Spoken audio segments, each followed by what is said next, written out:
Marusan decided to ask the question, what would you do if you combined Mechagodzilla with a disco ball? Well, this is the result.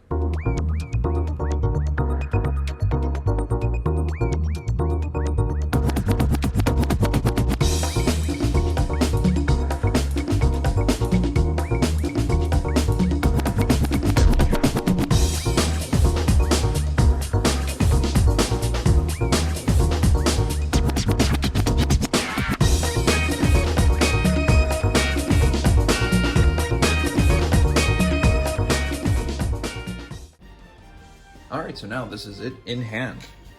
The beautiful Mechagodzilla 1974. Look how sparkly this thing is. So first we'll talk about the paint apps, then we'll talk about the glitter, and later on I'll do some size comparisons. But let's just get right into it. The paint apps are actually quite minimal. As you can see, it's just the red button right over here, and then the logos on the arms, the earpiece things on both sides, the eyes, and the teeth. Teeth are like semi-translucent, so I don't think it's fully painted. Front facing. Here's the thing, I was hesitant about getting this figure at first because it looks kind of muddied, especially in the mouth area. You could obviously see the eyes because they're a bright red, but the teeth, I felt like were kind of just getting lost there because of the glitter. But over time I was like, you know what, let's just see. So I will say it is definitely a bit muddied front facing like this. When you bring it closer to the camera, you can make it out better. But at the end of the day, what I realized was, I know what Mechagodzilla looks like, and in general, you don't buy Sofubi for screen accuracy, let alone a figure that's injected with copious amounts of glitter. So I was like, all right, you know what? Let me get it anyway. And I don't regret it at all. I think the paint applications that they implemented here are intentionally to make those certain areas pop, because otherwise, if it was completely glitter, which honestly I wouldn't be against, but if it didn't have the paint, I still think it would probably look kind of weird without it. But for the minimal paint apps that there are, it does look good. I really like it from this angle. I think that looks really cool. So yeah, and then now that that's over with the paint, obviously the showstopper here is the glitter effect. This is the true gimmick of this figure. Absolutely glorious. It's so sparkly and reactive and reflective. There's the entire spectrum of the rainbow. You have your purples, blues, yellows, greens, pinks. I mean, you'd be surprised what actually shows up here. It's like you look at it at a certain angle and you get different colors, which is astounding. Marusan knocked it out of the park with this. I know this is far from their first glitter figure. They've done many of different characters. I know they have their Bio Gojis, their King Ghidorahs, Biolantes, and Mechagodzillas that they do. I don't know what other characters they've done in like this glitter form.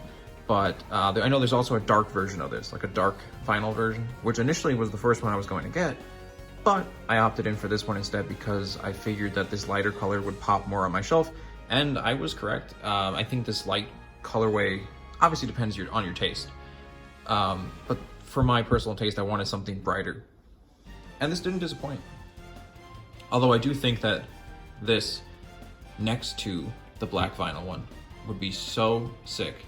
You'd have the yin and the yang. I think that would look so cool. Who knows, maybe it'll be something I do later down the line, but just to have this one first though, I have no regrets. This is an amazing figure. We'll do some size comparisons in a little bit just to show it, but just want to give you guys a good idea of how reflective and reactive this thing is. It's like a disco ball, like I was saying in the beginning. It really is, because look at that. I've never had a toy like this before. This really is, like I said in the thumbnail, this is what designer toys, art toys, are all about. Taking a medium and pushing it further and doing something different with it and making it kind of like strange in a way. Because where else would you find a Mechagodzilla toy that's got nothing but glitter in it? Nowhere. So, you know, I appreciate what Marusan did with this figure. I think it's beautifully done, masterfully done. It's a superb sculpt. This is the first of this sculpt that I actually own. And I do intend on getting at least 2 other colorways of this sculpt that I've had my eyes on for a while. But I wanted to get this one first because this is really, in my 2 years of collecting Sofubi, 4 years of collecting in general, this is really only the first fully glittered standard size figure I have. So it makes me want to get more for sure. But really, I don't think you can go wrong with this. If you're interested in this kind of figure, or this specific figure in general, it really is an exceptional piece. It's a centerpiece for sure, a showstopper. definitely pop them on your collection. And it's just overall wonderfully done. So in terms of articulation, this figure has 7 points of articulation. You got the 2 legs, the 2 arms, the midsection / waist, and the head. The tail is actually molded in place, so it doesn't move anywhere, but that doesn't change anything. You're not really gonna move this around too much anyway. This isn't an action figure, but I do like the ability to slightly differentiate the pose a bit, because most of the other Sofubi versions of Mechagodzilla that I own, they don't really they don't give you midsection articulation, and I feel like this can create some cool angles for this figure, where he's kind of like mid-turn or like going in for a handshake right here, and it looks really cool. I'll probably do some cool photos with it, and I'll show it later in the video as well as part of a compilation, I guess you could say. But it looks really cool. I do like that. Take my word for it, it does technically spin a full 360 degrees, the legs and the arms, and I guess technically here and the head as well, but I don't want to fuss with it too much. Like I said, you're not really going to do too much with it, but it is a nice added bonus that this figure has as well. So, taking out the tape measure, how tall is he? He is about just a little over 10 inches tall, just slightly over 10 inches to the tip of his, whatever you want to call it, horn. So I'll show some size comparisons now.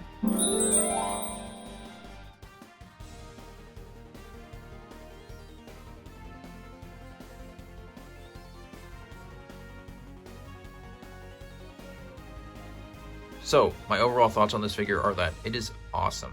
Despite what I was saying about the muddiness in the face, front facing, I'm willing to forgive it because it's really not bad at all, and the glitter is just so amazing. It's so sparkly and reflective.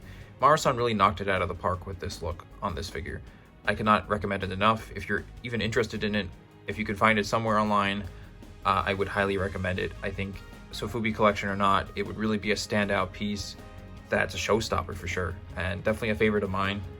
And I'm looking forward to getting more glitter figures in the future too. Before I end the video, I just want to give a shout out. I'm not sponsored by them, but I'd like to shout out tokutoytown.com. This is where I actually bought this figure from.